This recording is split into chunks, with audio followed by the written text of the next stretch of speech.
c'est tout. 1er avril 2026, 4e année, 315e jour depuis le début de l'invasion totale. Bienvenue, je vous salue. Dans le rapport quotidien, nous relevons des incursions russes en Ukraine, un court pétage de plomb de notre propagandiste préféré, des évolutions des deux armées et d'autres sujets. Avant cela, un bref aperçu de la collecte de dons terminée. Je dois dire un grand bravo à tous ceux qui ont fait quelque chose de bien l'année dernière. Plus de 30 000 € ont été collectés via PayPal et encore 26 000 € via le compte bancaire de l'aide à l'Ukraine. Incroyable ce qui a été accompli ici, avec un don individuel record de 3 000 €. Le donateur Tress peut se manifester sur Discord ou via War and Tactic. Qu'on me contacter afin que je sache où je peux envoyer le drapeau War and Tactic différent de cette collecte de dons. D'ailleurs, il devait y avoir un live stream aujourd'hui, mais je n'ai pas pu le préparer en raison de circonstances personnelles, c'est pourquoi nous regardons actuellement une vidéo préenregistrée. Je vais essayer de le rattraper cette semaine, car je ne veux pas encore me passer d'un mois de plus. À Rabovskij, les Russes ont pu continuer à creuser leur avance. Ici, des soldats de la 34e tentent, de la brigade de fusiliers motorisés, de revendiquer d'autres territoires près de la frontière pour eux-mêmes. La zone est défendue par les 252 bataillons de la 241e brigade de défense territoriale. À 5 km, près de la ligne rouge, se trouve une zone tampon. Ici, les villages ukrainiens, qui se trouvent entre la ligne et la frontière, ont déjà été évacués il y a quelque temps et il y a principalement des champs de mines. Des barbelés et des études choquantes qui s'est immédiatement révélé être un point clé où ils peuvent justement utiliser l'artillerie. Au cas où les Russes viendraient, pour clarifier un peu cela sur la carte du camp, imaginez-vous un instant.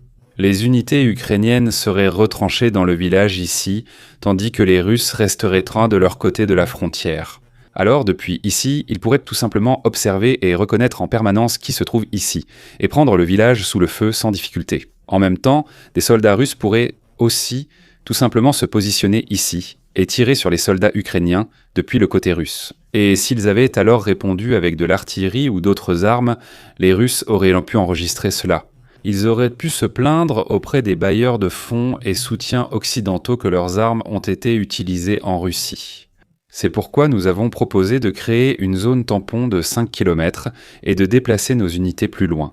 Ainsi, si les Russes veulent envahir l'Ukraine, ils doivent d'abord pénétrer sur le territoire ukrainien sur une distance claire et étendue, ce qui donne aux Ukrainiens la possibilité d'attaquer les soldats russes ici avec de l'artillerie. Les survivants peuvent ensuite être rapidement repoussés vers leur position. En tout cas, cela à le 252. Le bataillon 252 vient de s'installer à Ryazan. C'est ici car les Russes bombardent maintenant la localité dans la zone des 5 km sont. Ceci est une prise de vue d'aujourd'hui. Le propagandiste russe Solovyov a semblé contrarié en direct, car même des blogueurs militaires pro-Kremlin remettèrent désormais en question ses récits de succès à Kupiansk. Toutes ces questions ont rapidement provoqué chez lui une véritable crise de nerfs. Des rapports sur l'encerclement d'unités russes, des problèmes de ravitaillement et des erreurs près de la ville ont été le déclencheur. Et bien sûr, il y avait aussi l'affirmation russe selon laquelle la ville avait déjà été entièrement conquise depuis longtemps, alors que cela n'était pas vrai. Cette explosion de colère montre à quel point le récit officiel était devenu fragile. Lorsque même les chaînes Z loyales ne peuvent plus ignorer la réalité, le contrôle de la propagande sur la situation vacille de plus en plus. Imaginez-le ainsi. Il existe deux types de blogueurs pro-russes. Il y a les blogueurs militaires, qui sont au front, qui connaissent aussi la situation réelle et qui rapportent plus ou moins sans filtre, dans la mesure où cela est bien sûr permis. Ce sont mes sources préférées du côté russe, que j'aime beaucoup utiliser pour confirmer des informations, car ces personnes participent à la guerre. Et ils s'énervent aussi à juste titre quand quelque chose ne fonctionne pas. Par exemple, des brouilleurs inutilisables, des véhicules en panne ou des combos détruits. Ces personnes sont certes largement loyales envers la Russie et soutiennent aussi la guerre, mais pas à cause de la propagande russe, plutôt parce qu'elles voient elles-mêmes à quel point elle se passe mal et qu'elles ont peur des conséquences si elles la perdent. Non seulement pour le pays, mais aussi au sens de « nous sommes allés si loin et avons vu tant de camarades tomber, donc nous avons subi de lourdes pertes. Et si nous perdions tout maintenant, alors tout cela aurait été en vain. » C'est pourquoi beaucoup mettent en garde contre les évolutions des deux camps et rapportent aussi de façon réaliste. De l'autre côté, les blogueurs de guerre du Kremlin ne rapportent pas du front, mais diffusent largement les récits du Kremlin auprès du peuple. Simon Yann, par exemple, ou ici Solovyov. Parfois, ce sont vraiment deux mondes. Il affirme par exemple que la ville a été entièrement conquise, alors que je suis sûr qu'il savait très bien que ce n'était pas le cas. Mais les blogueurs de guerre sur place affirment le contraire. Et maintenant, imaginez ce que cela peut ressentir pour un simple citoyen, ou même pour un blogueur. Il se retrouve entre deux sources d'informations. Ils sont maintenant en colère et ne comprennent pas pourquoi le Kremlin diffuse des mensonges au détriment de ceux qui se battent au front et savent comment est la réalité. Quand de nombreux petits blogueurs s'opposent à un blogueur du Kremlin, que ce dernier s'énerve en direct et les insulte de truies enceintes couinantes, ce n'était peut-être que le début. Selon Andriushchenko, un plus grand nombre de soldats russes ont été attaqués et gravement touchés dans un convoi en route vers Kostiantynivka. Sur les réseaux sociaux circule une vidéo montrant un soldat russe en train de filmer la situation juste après l'attaque. On y voit donc des véhicules détruits ainsi que des morts dans la zone d'une route, précisément cette route. Ici, la T-0516 attaquée plusieurs fois récemment par les Russes. Je ne peux pas montrer la vidéo ici, car tous les quelques mètres, il y a un soldat russe mort et je ne peux pas tout couper. C'est pourquoi tout cela, ainsi que tout le reste qui pourrait être censuré, est comme toujours disponible sans censure sur ma chaîne Telegram. Le contenu est approprié. Le schéma connu où les déplacements russes sur des axes ouverts sont interceptés par des drones, l'artillerie ou des tirs de barrage. Surtout quand des colonnes avancent sur des routes exposées sans assez de reconnaissance ni dispersion et poursuivent jusqu'à leur destruction. Nous observons cela depuis longtemps. De nouvelles images de cavalerie russe montée réapparaissent à cause de la pénurie persistante de véhicules.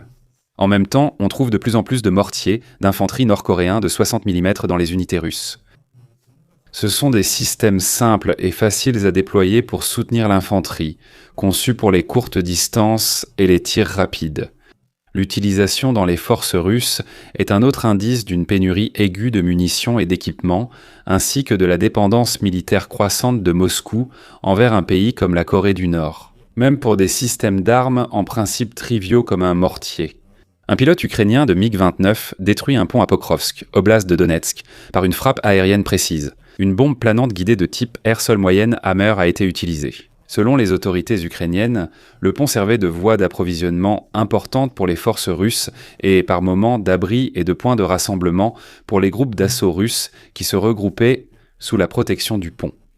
La destruction de l'ouvrage limite encore la logistique russe dans ce secteur et réduit fortement la mobilité d'une unité d'assaut, dans la mesure où il se déplace encore à pied. Je vais passer la soirée à préparer une mise à jour pour le Venezuela et serai ravi de vous y retrouver ensuite.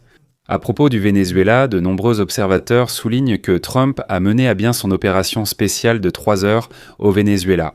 Alors que la propre ambition de Poutine d'une courte campagne en Ukraine a échoué chaque jour, cette comparaison est cependant un peu trop simpliste. L'opération spéciale de Poutine en Crimée en 2014 a été très réussie, et elle a même dépassé les attentes russes. C'est précisément ce succès qui n'a pas freiné le Kremlin, mais au contraire l'a encouragé à étendre ce modèle, avec les conséquences catastrophiques bien connues à partir de 2022 que nous connaissons tous, sinon nous ne serions même pas en train de nous parler aujourd'hui. Le point clé n'est pas le succès immédiat, mais l'hybris qui peut en résulter. Donald Trump pourrait également être soumis à cette dynamique à un moment donné si des succès opérationnels sont à tort interprétés comme une preuve d'une supériorité stratégique durable. Indépendamment de cela, le cas du Venezuela montre surtout une chose très clairement. Les services de renseignement américains ont été ici extrêmement efficaces, tandis que les services de renseignement russes ont échoué stratégiquement en Ukraine.